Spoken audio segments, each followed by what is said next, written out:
गर्भवती रानी दीवार के सहारे खड़ी प्रसव पीड़ा से कराह रही थी। जब उसकी पीड़ा असहनीय हो गई तो वो वहीं दीवार को पकड़कर बैठ गई और जोर जोर से चिल्लाने लगी, लेकिन उस बेचारी को देखने या सुनने वाला वहाँ कोई भी नहीं था। दूसरी तरफ क्रूर निर्दयी बड़ी रानी और दूसरी रानियों ने अपनी विश्वास पात्र दाई को बहुत सारे धन का लालच देते हुए कहा, तुम जाओ और छोटी रानी के कमरे के बाहर जाकर खड़ी हो जाओ और ध्यान रखना वहाँ कोई और न आने पाए। दाई धन के लालच में रानी राजलक्ष्मी के कमरे के बाहर खड़ी हो गई। उसे छोटी रानी की चीखें बिल्कुल साफ सुनाई दे रही थीं, पर धन के लालच और बड़ी रानियों के डर से वो बस दूर खड़ी रानी को देखती रही। दर्द के मारे असहाय छोटी रानी का एक एक पल सदियों के बराबर बीत रहा था। कुछ ही देर में उस ऊपर वाले की कृपा से उसने एक एक करके 7 बच्चों को जन्म दिया, जिनमें 6 लड़कियां और 1 लड़का था। अत्यधिक पीड़ा के कारण रानी राजलक्ष्मी बच्चों को जन्म देते ही बेहोश हो गई। दूर से सारा माजरा देख रही चंडाल दाई ने तुरंत बड़ी रानी सहित अन्य रानियों को बुलाया और नवजात बच्चों को उन्हें दिखाया।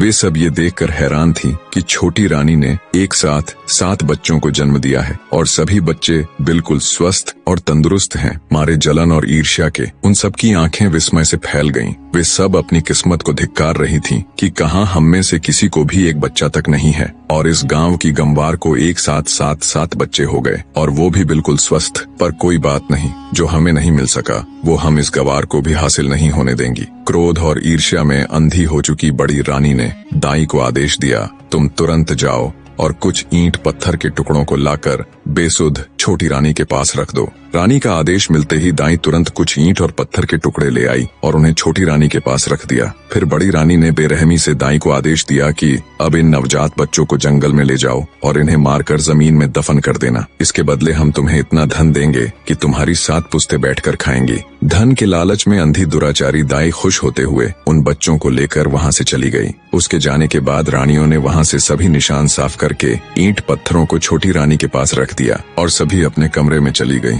थोड़ी देर में दाई जंगल से लौटकर रानियों के पास आ गई। तब बड़ी रानी ने पूछा, क्या तुमने बच्चों को दफन कर दिया था? दाई के यहाँ भरने पर रानियों ने उसे खूब सारा धन देकर चलता कर दिया। जब सब कुछ बड़ी रानी की योजना अनुसार हो गया, तब वो अन्य रानियों के साथ बेसुध पड़ी छोटी रानी के पास जा ठंडे पानी के छींटे मारकर उसे होश में लाती है।